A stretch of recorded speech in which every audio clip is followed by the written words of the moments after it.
Hello student, हम लोगों ने इससे पहले 12th टेस्ट का चैप्टर नंबर 1 विद्युत क्षेत्र के बारे में थोड़ा सा डिस्कशन किया था।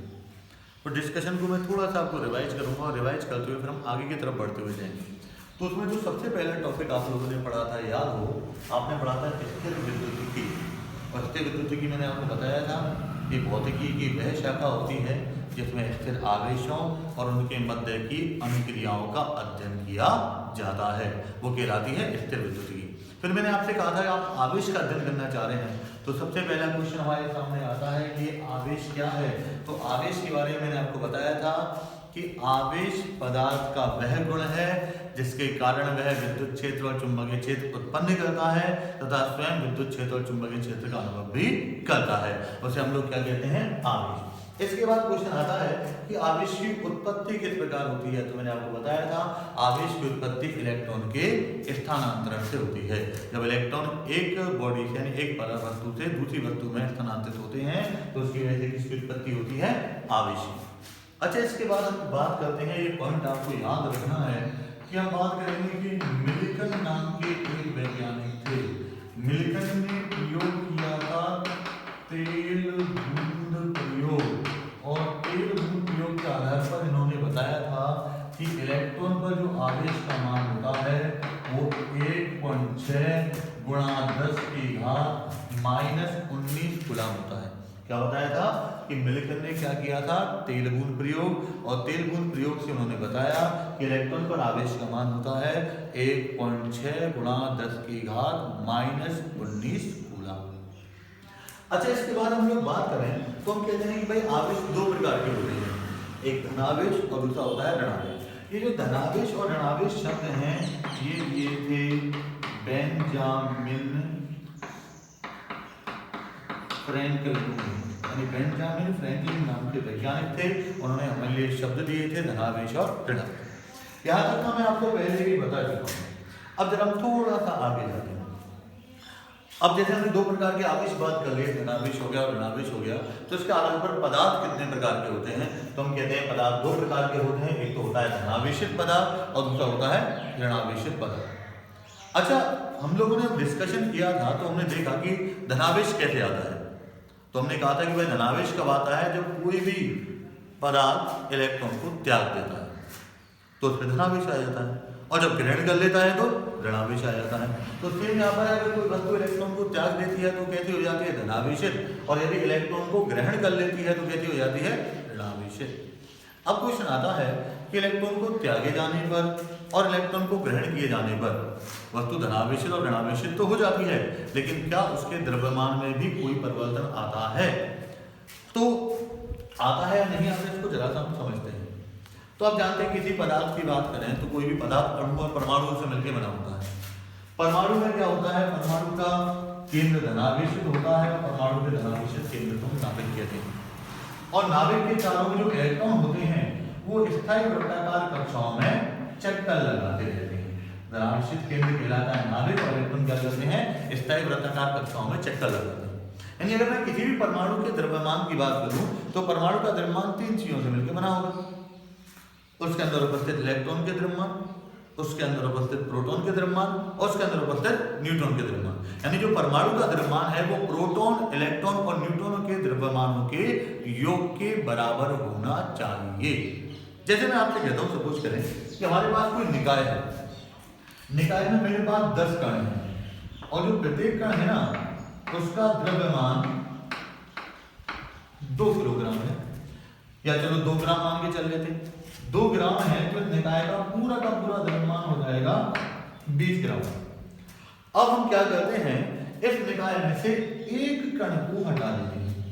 अब जैसे ही हटाऊंगा तो 10 के 9 रह जाएंगे, और 9 रह जाएंगे तो इस कंडीशन में जो द्रव्यमान रहेगा वो कितने ग्राम रह जाएगा? 18 ग्राम। यानी इसने यदि एक इलेक्ट्रॉन को यानी एक कण को त्याग दिया तो इसका द्रव्यमान कम हो गया, और कितना कम हो गया? उतना ही कम हुआ जितना उस कण का द्रव्यमान था। या कण का द्रव्यमान था 2 ग्राम, तो इसका भी द्रव्यमान 2 ग्राम कम हो गया, और 2 ग्राम कम हो गया 20 ग्राम से कितने ग्राम रह गए? 18 ग्राम। यानी अगर निकाय में से किसी कण को त्याग दिया जाता है तो निकाय का द्रव्यमान कम हो जाता है और उतना ही कम हो जाता है जितना उस कण का द्रव्यमान था जिसको त्यागा गया था। अब यहाँ पर क्या होगा, सपोज करो कि भाई कोई भी पदार्थ है या कोई वस्तु है जिसने इलेक्ट्रॉन को त्याग दिया तो इलेक्ट्रॉन भी तो एक द्रव्यमान युक्त कण है। और आपको मैंने पहली क्लास में बताया था कि इलेक्ट्रॉन का द्रव्यमान होता है 9.1 × 10⁻³ किलोग्राम। इसका मतलब ये निकला कि अगर किसी भी वस्तु ने इलेक्ट्रॉन का त्याग कर दिया तो उसका द्रव्यमान कम हो जाएगा। और कितना कम हो जाएगा, जितना इलेक्ट्रॉन का द्रव्यमान है। इलेक्ट्रॉन का द्रव्यमान कितना है, 9.1 × 10⁻³ किलोग्राम। एक इलेक्ट्रॉन त्याग है और दो त्यागे तो दो गुना, यानी 2 × 9.1 × 10⁻³ किलोग्राम। 3 त्याग दिए तो 3 गुना 9.1 × 10⁻³ किलोग्राम। अब जरा इस यहाँ पर देखते हैं, अगर त्यागने वाली बात को जरा हटा देते हैं। सपोज करो इस निकाय में मैंने एक कण और रख दिया और जो कण रखा है वो 2 ग्राम का है, तो अब निकाय में कुल कणों की संख्या कितनी हो जाएगी, 11। अब 11 कणों की संख्या हो जाएगी तो इसका द्रव्यमान कितना हो जाएगा निकाय का, 22 ग्राम। यानी 20 से 22 हो गया। और 20 से 22 होना क्या हो जाता है, इसका द्रव्यमान बढ़ गया। और बढ़ के हो गया तो ये एक कण को ग्रहण कर लिया और जिस कण को इसने लिया है उसका द्रव्यमान कितना था, 2 ग्राम। तो द्रव्यमान उतना ही बढ़ा जितना उस कण का द्रव्यमान था। कण का द्रव्यमान 2 ग्राम था तो उसका द्रव्यमान भी 2 ग्राम बढ़ गया। इसका मतलब क्या निकला कि अगर कोई भी पदार्थ इलेक्ट्रॉन को ग्रहण करेगा तो उसका द्रव्यमान बढ़ जाएगा। और कितना बढ़ जाएगा, जितना इलेक्ट्रॉन का द्रव्यमान होगा। इलेक्ट्रॉन का द्रव्यमान कितना है, 9.1 × 10⁻³ किलोग्राम। यानी अगर कोई इलेक्ट्रॉन त्यागता है तो उसका द्रव्यमान कम हो जाता है इलेक्ट्रॉन के द्रव्यमान के बराबर। और इलेक्ट्रॉन ग्रहण करता है तो द्रव्यमान बढ़ जाता है इलेक्ट्रॉन के द्रव्यमान के बराबर। अगर सोच के 2 इलेक्ट्रॉन का ऐसा ट्रांजिशन होता है, 2 इलेक्ट्रॉन का आदान प्रदान होता है, तो यानी इलेक्ट्रॉन के द्रव्यमान का 2 गुना परिवर्तित हो जाएगा। 3 इलेक्ट्रॉन का होता है तो 3 गुना परिवर्तित हो जाएगा। और यदि n इलेक्ट्रॉन का होता है तो जो द्रव्यमान में परिवर्तन आएगा डेल्टा m, वो हो जाएगा n × me। me क्या है, इलेक्ट्रॉन का द्रव्यमान 9.1 × 10⁻³ किलोग्राम। और n क्या है, त्यागे गए या ग्रहण किए गए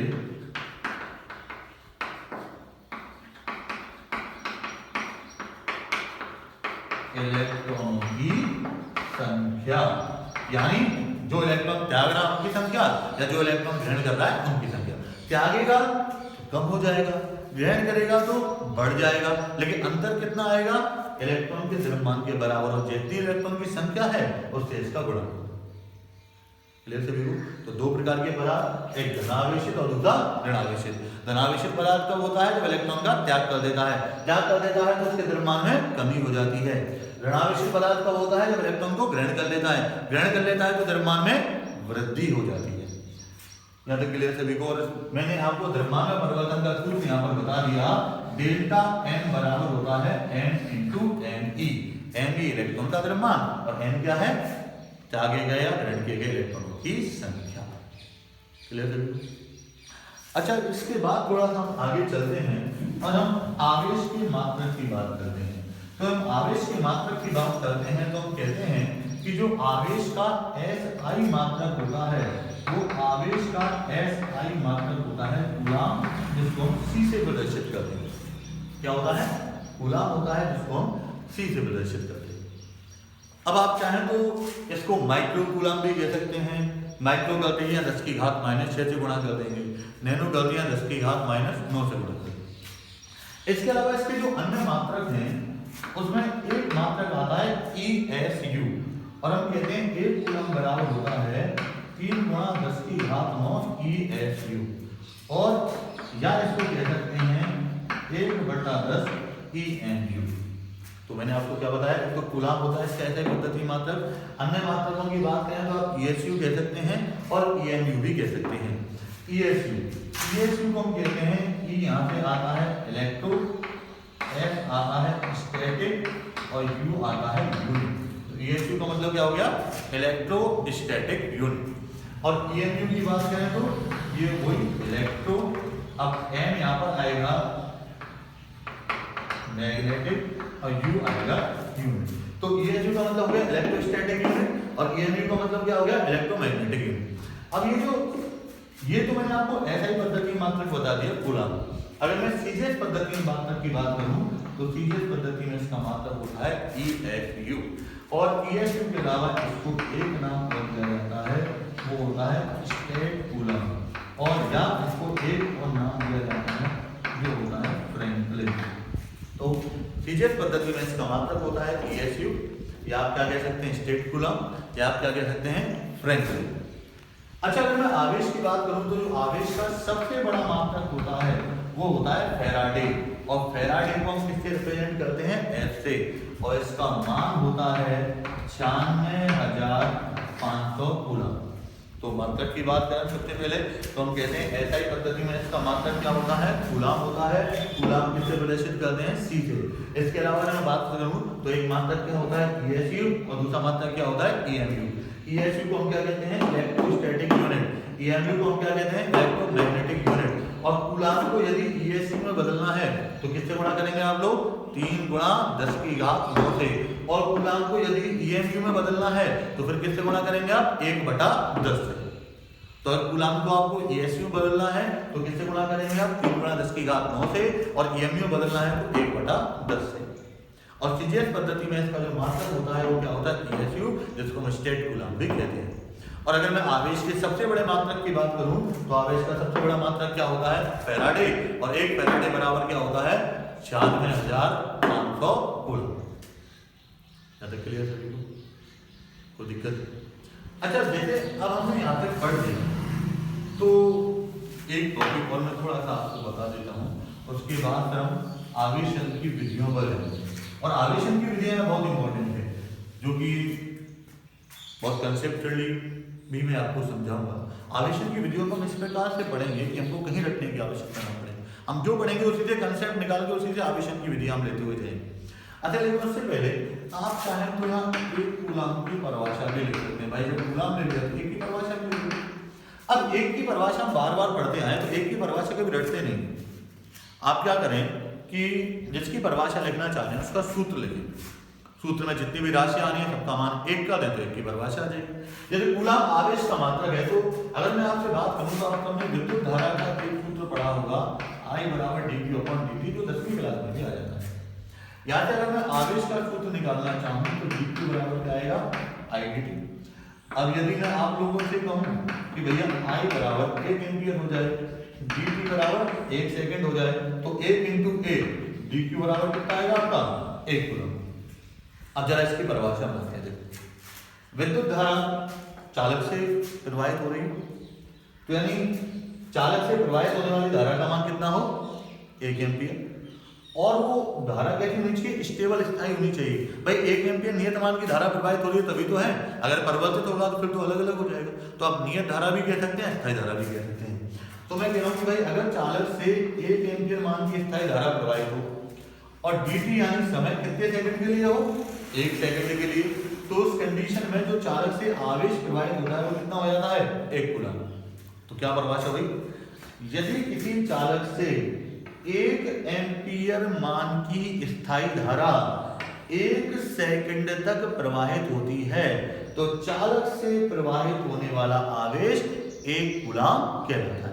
कितने मान की धारा 1 एम्पियर, कितने समय तक 1 सेकंड तक, आवेश क्या कहलाएगा 1 कूलम। तो बात रिपीट कर रहा हूं, यदि किसी चालक से 1 एम्पियर मान की स्थायी धारा 1 सेकंड तक प्रवाहित होती है तो चालक से प्रवाहित होने वाला आवेश 1 कूलम कहलाता है। क्लियर? अब कल जो हम टॉपिक पढ़ेंगे उसमें आवेशन की विधियों की बात करेंगे। 3 प्रकार की विधियां मैं आपको बताऊंगा, घर्षण द्वारा आवेशन, प्रेरण द्वारा आवेशन और चालक द्वारा आवेशन। आपने काफी जगह पढ़ा होगा उसको, आपने सुना भी होगा, कई वीडियोज भी देखे होंगे, लेकिन मैं आपको इस तरह से उसको समझाऊंगा कि आपको कहीं रटने की आवश्यकता नहीं होगी। आप केवल नाम से बता दें घर्षण द्वारा आवेशन में क्या क्या होता है, प्रेरण द्वारा आवेशन में क्या क्या होता है और चालन द्वारा आवेशन में क्या क्या होता है। तो अगली क्लास के लिए हम लोग कल मिलेंगे।